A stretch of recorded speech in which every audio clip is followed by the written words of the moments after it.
Papy Chocolat de Didier Jean et Zad. Depuis qu'il a pris sa retraite, Papy a enfin du temps pour lui. Il aime aller aux champignons avec mamie, jouer aux boules avec ses copains, ou rêver dans son fauteuil en écoutant la musique de Verdi. J'ai commencé comme apprenti à 14 ans. J'ai le droit de me reposer maintenant. Il y a quelques semaines encore, Papy était chocolatier. Sa petite fille adorait se rendre à la boutique. Mais son grand-père était toujours occupé. Après un bisou pressé, il retournait vite dans son laboratoire, où il ne fallait pas le déranger. Heureusement, Salomé avait le droit d'aider Mamie Vanille à servir les clients. Quand il était l'heure pour la fillette de rentrer, sa grand-mère n'oubliait jamais de sortir une surprise de son tablier. Un sachet rempli de croustillettes, de palais d'or, de petites truffes ou encore de moka. Mais ça, c'était avant.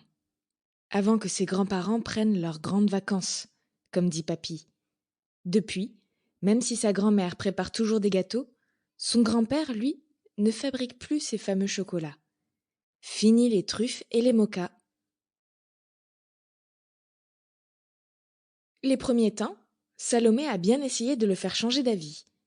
À Pâques, elle lui a réclamé son œuf en chocolat. Mais son grand-père a répondu qu'il n'avait plus envie de travailler.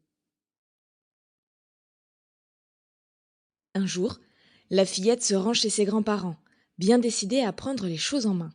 « S'il te plaît, papy, apprends-moi au moins à les faire, tes chocolats. » « Mes chocolats, mes chocolats, si tu crois que ça se fait comme ça, il ne suffit pas de claquer des doigts. »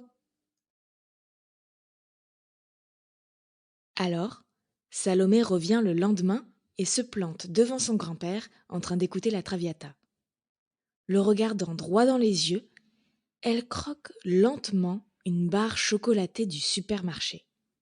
Avant, Papy n'aurait jamais supporté qu'elle achète ce genre de cochonnerie. Mais aujourd'hui, elle a beau en avaler 3, le grand-père ne bronche pas. Cependant, la petite fille ne se décourage pas. Le jour suivant, elle suit son papy partout dans le jardin en mâchant sans arrêt des chewing-gums. Elle n'obtient qu'un froncement de sourcils réprobateur et une crampe à l'estomac. Le troisième jour, tandis que son papy joue aux boules à l'ombre des platanes, Salomé engloutit sous son nez un sac entier de nounours à la guimauve. Elle échappe de peu à la crise de foie. Mais pas question d'abandonner. Le grand-père commence d'ailleurs à montrer des signes d'agacement. La preuve, il a perdu la partie. Pendant plusieurs jours, la fillette ne se montre plus. Le papy se surprend à guetter son arrivée par la fenêtre. « Bien fait pour toi, vieille caboche !» lui reproche tendrement Mamie Vanille. « Plus têtu que toi, ça n'existe pas. »« Si, ça existe, » murmure le vieil homme, en pensant à Salomé. Enfin, un après-midi, alors que son grand-père rumine en écoutant Aïda, Salomé réapparaît et le fixe sans un mot. Vaincu, le papy finit par se lever en bougonnant. « Allez, tête de mule, suis-moi dans la cuisine. »« Alors comme ça, tu veux fabriquer des chocolats ?»« Oui, papy.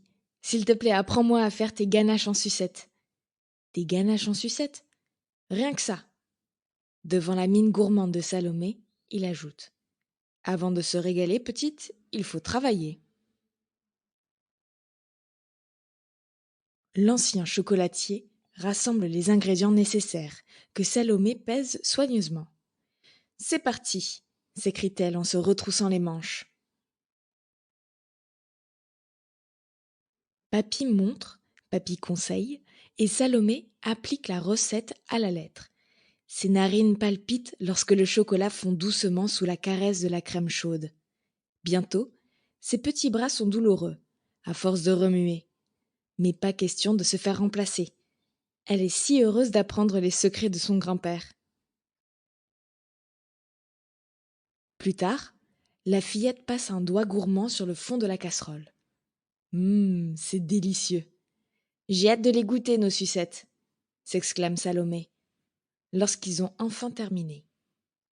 Encore un peu de patience, répond le grand-père. Il faut qu'elles refroidissent. En attendant, nous avons rendez-vous avec les macarons au citron de Mamie Vanille.